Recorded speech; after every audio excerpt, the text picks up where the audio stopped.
I think that this is one of those years where we have to definitely, make sure we're all together and put it all together and make a run at the Super Bowl. We got some of the greatest coaches, in the league, and we got some of the greatest players. So we've got the best stadium. Everything is set, and we just have to get it taken care of. Terrence Newman just a few days ago looking ahead to a season that doesn't begin for more than 4 months. Fox 4's Max Morgan sat down recently with a former Cowboy who's always full of opinions. Tonight, part 2 with Deion Sanders. It is draft week, and according to Deion, that could mean a long week for receiver Roy Williams. These fans on draft day, they're going to sit back and say, oh, we don't have a first-round pick? Okay, we got a second. Oh, we don't have a third-round pick? Okay, we got a fourth. We don't have a fifth-round pick? Oh, Roy, you better come on, man. So it's going to click into him that you really, I'm hoping Roy can do the job, and the pressure's on him, not only on him, it's on Jason Garrett, it's on Tony Romo, because who are you going to blame now? You can't blame T.O. anymore, he's gone. You're going to try to blame Wade, but this defense shows up. So who are you going to blame now? The pressure's on Jason Garrett. That's what the pressure is, because they're not going to be screaming. Fans are not going to be screaming for Miles Austin. They're going to be screaming, Jason Garrett, Tony Romo, because there ain't no more T.O. You can't blame T.O. How you going to try to blame Big Roy? But Roy going to say, man, look, I ain't come here for this. I just came here to catch balls, man, and to move chains. I've talked to many defensive coordinators around the league, and they were so happy when they got rid of T.O., especially in the division. It's like, oh my God, we fine now. We're gonna kill him. Whether it was Jerry Jones' decision or someone else talked him into it, was it a mistake to cut T.O.? Well, if it's my team, you can make any decisions you want. But if I own the team, I'm gonna sit Romo, T.O., and Witten down and say, look here, y'all gonna shut up. You're gonna play ball. You're gonna win. I don't wanna hear it no more. And whoever the leak is, he's going to get cut. I don't care who you are. Whoever the leak is that keeps leaking to the press, you're going to get cut. How can you have a closed-door meeting with 4 or 5 individuals, but it leaks out? And this guy saying, I ain't do it. I ain't do it. I ain't do it. Everybody know who did it, but nobody will say who did it. So if I'm the owner, GM, CEO, anything that starts with a C, I'm getting to the bottom of it, because I know I have a formula right here for success. If you could just play together.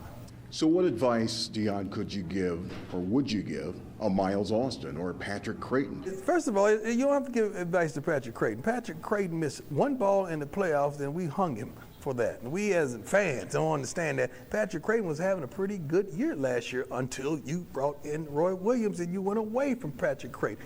Can they run the football more, Dallas, than throw it? You won't, because it's going to be 8 in the box this year. You have no cover 2. T.O.'s gone. It's going to be 8 in the box. We're running on 8 in the box, and you're some beast. Now, they have mammoth offensive linemen, but when you run the ball 8 in the box, woo, now you're really doing something. I don't think you're going to have trouble in the secondary. Talk about that and what can be done. You need a free safety, and you need 2 more cornerbacks. The reason you need 2 more cornerbacks because one of them's going to get hurt. It's just the nature of the game, because you need to go into the season with 4 or 5. Because everybody's going to the spread. They go to 4 wide, so you really need 4 corners, or 5, because one of them's going to get hurt. Norm, and Max Morgan with Deion Sanders there. That's the great debate. Does the perceived locker room chemistry issue outweigh the production of T.O. when you talk about him being removed from this mix? You're taking what Deion had to say about T.O. being gone and the fact that it's really going to hurt this offense. I like Deion. I love his opinions. I think he's very, very bright. I think he's a terrific commentator. Mike, Terrell Owens being a major contributor was a myth in this city. He had one huge game against San Francisco, that game where he went for over 200 yards. The other 19 of his last 20 games, he averaged 4 catches a game and under 50 yards. It is baloney that everybody swarmed him with double teams. He was a receiver on the decline. Now, was the system part of it? Maybe. But the Cowboys kept trying to get the ball to Deion. And Mike, he will be missed. He is a talent. But it is hard to have a football team where every time you play, right after it, you got to think, did I get him the ball as much? Is he going to complain? Who's he going to complain about? He's a wonderful, gifted player, but he has an ability to tear up a locker room. And whether he was less of a factor than a lot of us thought he was is one question, but I think a bigger question now is whether Roy Williams can even be the factor that T.O. was. And that's what was referenced there as well. All right, let's go to draft. You're going to New York for the draft this weekend. You're leaving in a couple of days. You'll be doing your shows on the ticket out there. It's a big time of the year for you. Let's go to Goose Goslin's mock draft today. Now, keep in mind, he's looking in the morning news at what he feels team needs are here. He's putting Curry, the linebacker from Wake Forest, number 1 right now to Detroit, with Stafford, the quarterback from Georgia and Highland Park, going number 2 to St. Louis, and you see the rest of the top 10 as it shakes out there. Bottom line, Norm, do you think that Matthew Stafford will be the first player taken? Yes, I think you go to Detroit. I think Detroit's got to take a quarterback. Mark Sanchez, I'm amazed. Everybody seems to be drinking his Kool-Aid. He's made 16 starts in the college. The history of quarterbacks that have started that little is dreadful, Mike. It's dreadful. He might be the exception to it, but there's talk of people trading up to 3 and 4 to get him. And I know Goose has Josh Freeman at 10 because there's a need at quarterback. I don't know if Josh Freeman should go in the first round. I'll be frank with you. I just don't know if he should go in the first round. Plenty of debate to be had when it comes to draft time. Quite a trifecta of Dallas area kids likely to go in the top 5, which we saw there with Stafford from Highland Park, Jason Smith from W.T. White, Crabtree from Carter. I mean, this is pretty significant stuff when you look at this immediate area producing this type of talent in one draft. Well, it tells you what kind of quality high school and college football gets played in the area. Then you by the way, you mix in Arakpo, the Texas defensive end, and Macklin, the Missouri wide receiver, and this has a distinct Southwest feel for the first 7 or 8 picks in the draft. Yeah, we talked about Stafford a little bit, but you've got Smith, a guy who was unfamiliar to a lot of people till fairly recently, the Baylor product. Crabtree, though, we know a lot about. He's got the foot issue, but obviously he's got all the tools to make it big at the next level. By the way, it's good when you're a tackle and nobody knows about you. That's a good thing. It's a bad thing if you're a quarterback and a wide receiver they don't know about you. It's a good thing if they don't hear your name and you're attacked. Because that means they're knowing about you for false starts and sacks allowed. If only we heard less of Flozell's name some Sundays. Speaking of the Cowboys, they do not have a first-round pick, but they have 11 selections overall, starting with number 51 in round 2.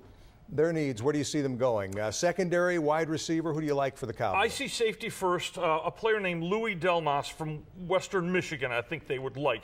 It's possible they could go wide receiver there with Brian Robisky out of Ohio State. It's possible a linebacker named Larry English out of Northern Illinois.